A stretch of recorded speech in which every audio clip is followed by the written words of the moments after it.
And we're off and running. It's the Donovan Live postgame show here on WKYC's Facebook Live. I'm Dave Natale with Jim Donovan. Horse racing movies optional tonight, but thanks to everybody for your feedback. I had so many people ask me yesterday, why were you guys talking about Seabiscuit? And I'm like, well, if you're going to do a show with Jim Donovan, you better know know your movie lines, be prepared to identify and have a discussion. Yesterday it was you running around here going, turn them loose. And it started. I think one of the discussion. great lines, yeah. Right. Chris Cooper and that on the rail. Yeah, right. As Tom Smith. Now, we're going to get to the Browns in a second. Defense is optional at Quicken Loans Arena. Early second quarter, Cavs lead the Raptors. LeBron in the first quarter had 8 assists as the Cavs were shooting like 70% from the field. They can't keep that pace up, but I appreciate that despite being so short-handed, they're coming out and certainly offensively finding ways to go after Toronto. A little worried about the defense, but offensively not as much. Yeah, I don't think they can. In the past, I've thought they can win this kind of game. Yeah. But in watching them this year, when a game gets out into a racehorse style up and down game, they do well for 3 quarters in that game, but the fourth quarter always catches them. Sluggish. And you would worry about that tonight if this game continues at that pace because they're so shorthanded anyway. Right. Now, even when they're up to speed, I sometimes wonder if they can keep that pace. I mean, you know, Golden State clinically, in the game on Martin Luther King's birthday when they had the game here, clinically played that way against them where they went up and down and the Cavs went with them for 3 quarters. And then in the fourth quarter, you know, they just didn't have it and they couldn't stay with them. Others have done that to them. Portland did it to them last week. But I understand. They're in a position now, and added to the fact that Kyle Korver is not with them because of the awful, you know, sad story in his own family with the passing of his 27-year-old brother, Kirk. I mean, they're even more shorthanded tonight. So I don't know if – I'm not saying that they should go into the North Carolina four-quarter game. But I mean, if they could – take a little pace off the game, I think it might help them in the late stages of the game. Yeah, this is an Eastern Conference showdown, and as Jimmy mentioned, no Korver tonight, no Tristan Thompson tonight, no Larry Nance tonight, no Rodney Hood tonight. So you're missing 4 rotation players and sometimes starters on this team. So we'll keep an eye on that game. Our Ben Axelrod is covering it for us at WKYC.com, so you can follow his thoughts there. Jimmy will have highlights after the game. Now, earlier tonight, on Channel 3 News at 6, you showed some footage of Sam Darnold throwing today at his USC Pro Day. And, I mean, you've been high on Sam, but you kind of called your shot today. It's like, he's your guy. Sam Darnold is your guy. Yeah. That's it. Case closed. The only problem I would see right now is he cannot wear 14 here. No, he can't. That's Otto Graham's number. I'm sorry. Yeah. Okay? He's the guy. He is the guy. He's the guy. He's the guy. He's the guy in temperament. He's the guy in size. He's the guy in arm strength. And when you pop the tape in, as who is it? Mike Mayock always says. That's right. When you pop his tape in, here's what you're going to see: 20-4 as a starter. Yes. Okay. And even when he's having a bad game, you know, I thought the Ohio State game was a brutal game. Yes. But statistically, when you look at it, it wasn't that bad. Right. His numbers were, he was way over 300 yards passing. Okay. He had 2 touchdown passes, I think, in the game. Right. He had 2 fumbles. He threw a pick that was a pick 6. Well, now that I say it, it was pretty bad. Right. But I mean, really, but he fought through the game. He tried to fight through the game. He's my guy. Yeah. You know, all the others, and where you have the number 1 pick, yeah, I think they should be more concerned about what they do at 4. All right. He would be my guy. And I know they're going to do their due diligence. They're going to be in Wyoming on Friday and Oklahoma tomorrow and take a look at Baker Mayfield. It's the road tour, you know, California to Oklahoma to Wyoming. But I think that he is definitively the guy. And I think he's a great kid. Yep. And I think he gets the whole process. And, you know, I think Carson Palmer's, brother that's been coaching him, Jordan Palmer, said it best when he said, none of these guys should play in their first year. Of these guys now, the 4 that everyone is focused in on. And remember now, that's our plan, not to play the guy. Yeah. I think this guy is the guy. You notice I've got the laptop. I remembered it today. Your feedback, just keep it coming on Facebook here, and we'll get to your questions in the comments. Michael Rarick says right from the top, he goes, no, Jimmy, I think you need the best at number 1, and that best is Saquon Barkley. Yeah. No, I'm going to tell you, is it Michael? Michael. Yeah. Michael, I don't think you're going to get Saquon Barkley. Okay, I really don't. 60% of his games, he did not rush for 100 yards in the game. Didn't rush for 100 or more. And these are big games. Now, he had a great game. Games. Yeah, he had a great game against Akron. Right. Okay? Right. There's some missing, I just don't see it. I don't see the value of that pick. And I think the other running backs are right there with him. Yep.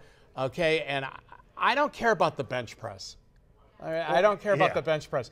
When Crowell was missing holes, as his Sunday activities with the Browns went through their course, I wasn't worried how many bench presses he put up. So I don't care about Saquon Barkley's combine times.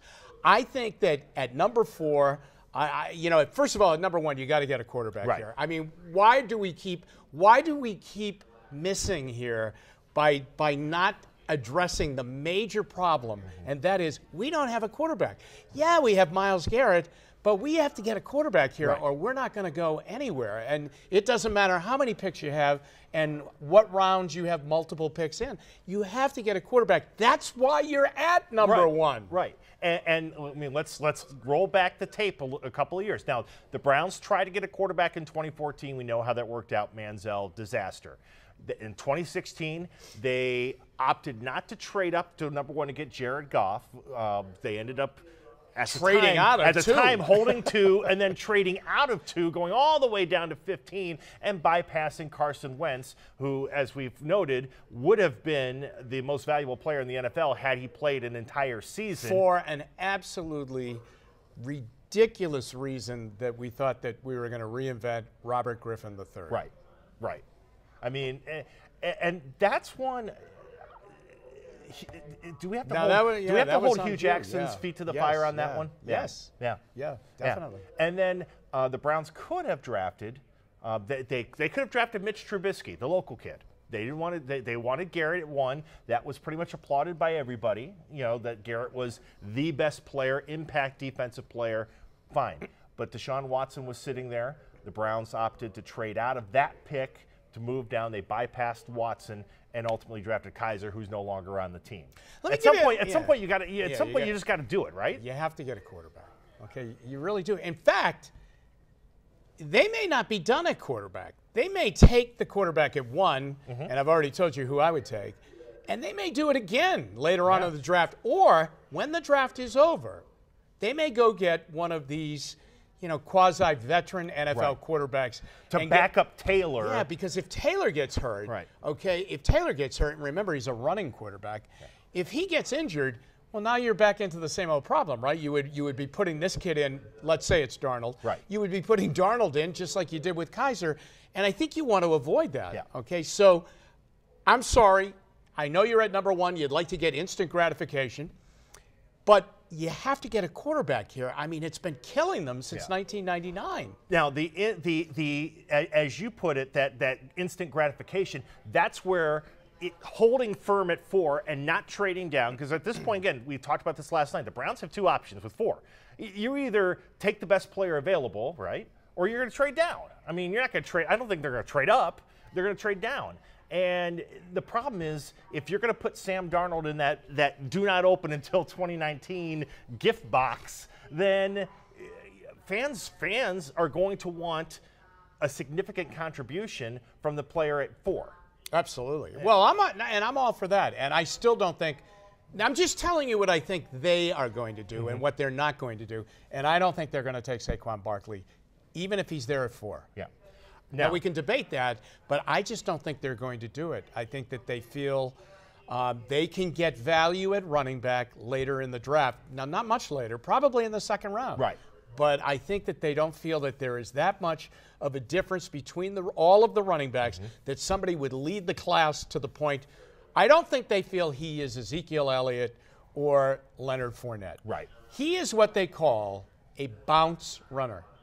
He bounces everything to the outside, which in college works, But in the NFL, sometimes it does not work. Right. You know, they can get you, you know, and people will say, well, Le'Veon Bell is a bounce. He definitely bounces. You're right. But a lot of times he bounces right into the tackle. Hole. Yeah, right. Yeah, because guys in the NFL have a lot more outside speed. And I'm talking about defensive ends. I'm not even talking about cornerbacks or secondary guys coming up and run support. I'm talking about defensive ends have the speed to go lateral and take away the outside. Getting a bunch of points here, Jimmy, from Ken. He said, trade out of 1. You can still get a quarterback at 4. Well, I think they like this kid. Yeah. Okay, I do. I think they like Sam Darnold, and I don't think... Don't settle for a guy you're not 100% on. Can I give an example of that? Yeah. I'm going to go back to last year. Yeah. I'm going to tell you a story of missed picks. Okay. Okay? Here we go. All right? They take Myles Garrett at number 1. Okay? They wanted to go back and get Trubisky. Yes. Okay? But they couldn't get there because, lo and behold, Chicago went up to 2. They were going to go surprised everybody. Yeah, they were going to go at 5. They were going to go up to 5 with Tennessee, who didn't need a quarterback, obviously. And they were going to go get Trubisky. But he was gone at 2, and it shocked them. Okay. They come down at 12, and they had a series of needs, okay? And Deshaun Watson really was not on their radar, even though a lot of people think Hugh really wanted him and sent a text to him and everything like that, okay? They loved O.J. Howard, the tight end from Alabama, and they absolutely loved Malik Hooker out of Ohio State, all right? But they traded out of the 12 down to 25, right? Yes. Okay. They go down to 25, but before and as the round is unfolding, Indianapolis, I believe, now, you know, on specifics, you can correct me. Indianapolis had a situation where they were coming up on the clock, and I think it was 15, all right? The Browns have a deal ready to go on the phone with the Colts to have a deal done, and the Browns were going to take Malik Hooker. Okay. All right? But at the last minute, Indianapolis says, you know what, there's a player we want at 15, so they called the deal off. And they took Malik Hooker. Thus, lo and behold. Thus, we end up with Peppers. Right. All right? Remember I said they loved O.J. Howard. I mean, Hugh loved him at the Senior Bowl. In fact, went up to him and said, I love you. I think you're a phenomenal player. I'm only going to play you for 1 series here in the Senior Bowl. I give you a lot of credit for coming down here and working out and coming down to the game. You didn't have to do that. You're a great player. I'd love to have you. Play you 1 series, get you out so that you don't get hurt, okay? He's gone, so we get Njoku. Right.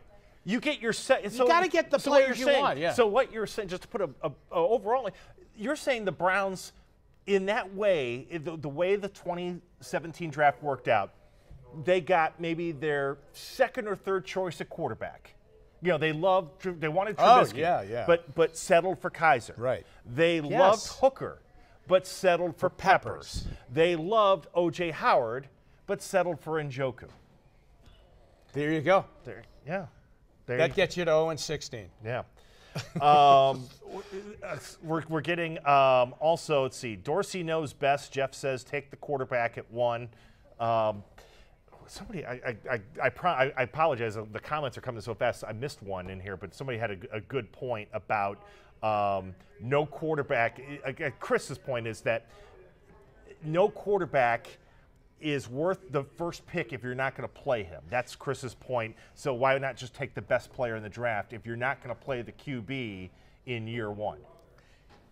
Well, then how do you get him? Right. I mean, what are you going to do it again next year? You're going to wait again next year? Okay, now, I mean, if you're not going to, I think you have to take him. And I'm going to give you a guy that believes this, okay? And he always believed it, and that was Elliott Wolf's dad, Ron Wolf, okay, with the Green Bay Packers, okay, Perfect who had he took a quarterback every year. Yep. Okay, even though they had Brett Favre, he took a quarterback every year. That's how they ended up with Mark Brunell. With Hasselbeck, okay? And then they dealt them off, okay? I mean, Brunell went down and had a phenomenal career to get Jacksonville going, and Hasselbeck went to a Super Bowl with Mike Holmgren out in Seattle. He took a quarterback every year, and you know what? He's not wrong, and I think you have to keep doing it. And his philosophy was, if you don't have the quarterback, you keep throwing the dart at the dartboard to see until the dart sticks. If I were Kevin Hogan or Cody Kessler, should I be getting 2 men in a truck probably as we look ahead towards this spring and summer? If one of them stayed, Dino, I would think that Hogan might have a better shot at staying. Because Dorsey drafted him in Kansas City. That's right. He also cut him. That's right. But, I mean, he did draft him. But he drafted him. Yeah. And yeah, if I was Kessler, I would be moving. It's just that's another one that I've always wondered with Hugh Jackson if that was his call. Now he stood up on draft night when the Browns took Cody Kessler and said, "Hey, trust me." And I mean, everybody eviscerated him for that. But I've always wondered if he kind of, in that case, kind of took a bullet for, so to speak, maybe, but you know what I mean. He kind of took a dart for Sashi Brown and the analytics team. Well, a lot of people say if you plug Cody Kessler into the analytics equation, you come up with Cody Kessler. Yeah. Kessler had a very high completion percentage at Southern Cal. He had a great touchdown to interception ratio. He really did. But there's a physicality to it. Okay, number one, not that tall. Number two, can't make all the throws. Right. I mean, real arm strength trouble. And in this, where we are located in this wonderful little burg, you have to have arm strength. Yeah. There. You have to have arm strength. Especially in December. People are going to ask about with Darnold. I mean, the fact that he's played at USC. Can a California kid come to Ohio, Northeast Ohio and play in December? He certainly looks like he's got the arm to do that. Watching a lot of his throws today and watching his arm, he certainly seems like he's got the strength for that. Oh yeah, I don't think that's going to be a problem at all. And he can obviously throw in the rain. Yeah. I mean, it was a driving rainstorm out there. He's good. Yeah. He really is. I think you're going to like him. I love the fact that Jimmy Haslam spent time with his parents today, sitting in the bleachers. Well, they had dinner too, and had dinner last night. Yeah.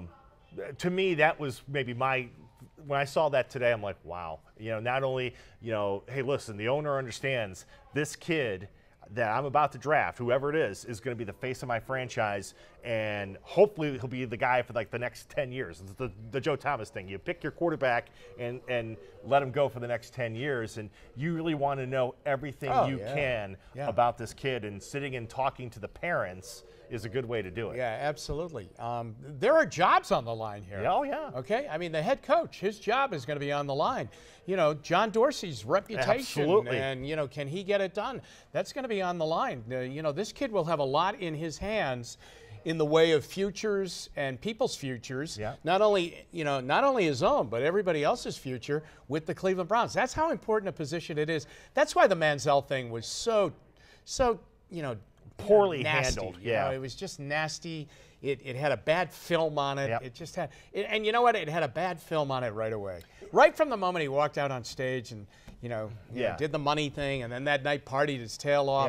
Yeah. Showed up to Berea the next day and he was a mess. And I'll never forget just the night I was on the air when I can't remember his quarterback's coach went on the Arkansas radio station and Dowell Loggins, thank you, and basically kind of outed Jimmy Haslam and Ray Farmer and Mike Pettin in the process that went in, getting a text message, hey, let's wreck this league. Okay, well, we're going to go pick the guy now. And I'm sure there was more to it than that, but just the way that kind of came across, I just remember thinking, man, we're flying by the seat of our pants here, and that's not what to do when you're trying to get a quarterback. Yeah, on the other side of that, Dino, there's another story that goes along with that draft night when that happened, and that was Kyle Shanahan was sitting in his office, and Kyle Shanahan wanted two scenarios: either let's trade and get Kirk Cousins because he had been with him in Washington, or number two, let's draft Jimmy Garoppolo.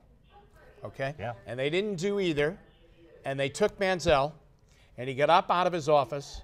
And he walked down the hallway to all of the other offensive coaches' offices, and he said, we're definitely all going to get fired.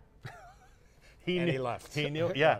I remember I had interviewed a friend of mine who does radio in Washington and that had a relationship with Shanahan and said, Manziel, in January of 2014, he's like, Kyle Shanahan wants nothing to do with Johnny Manziel. I mean, months before the draft. Right. And, boy, he knew before anybody else did that it was not the right fit. Hopefully, whoever the Browns draft, and again, Jimmy's guy is Sam Darnold, hopefully he is the right fit. He's the guy, I'm telling you. I think he's the guy. I think he's been the guy, too. I really do. And I think last night, today, has solidified that. Yep. I don't think they've really been on Rosen, right. The way that a lot of people kind of anticipated. No, I don't think so either. I think the whatever he said or didn't say at the end of December, I think kind of was like, you know what, we're not even going to bother with him. I think Josh Allen, was a possibility, and but there's a lot of work to be done with Josh Allen. I mean, there's a lot of mechanical work that has to be done with him. I think that Darnold did himself very proud today and last night. Yep. And I think that I think he's ready. I think he's ready to come to Cleveland. I really do, and I think he is going to come here. All right. Well, thank you for all your comments. I mean, we're getting more people. Take the quarterback at 1.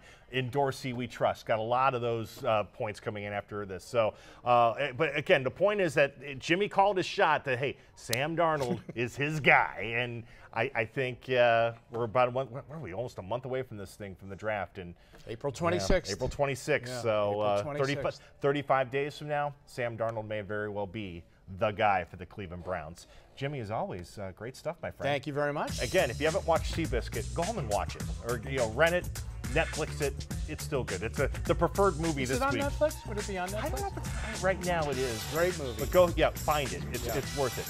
At some point, we're going to have to address the fact that ESPN in their movie madness bracket did not have Seabiscuit. Didn't have Slapshot. Didn't have Bull Durham in it either. And it had movies like Bring It On. Yeah. Yeah. Not a sports movie. Yep. All right. Not an elite sports movie. All right. That'll do it for us. For David Herbertson, our fine producer, director, and, of course, for Jimmy Donovan, I'm Dave DiNatale. Thanks for watching the Donovan Live postgame show here on Facebook Live.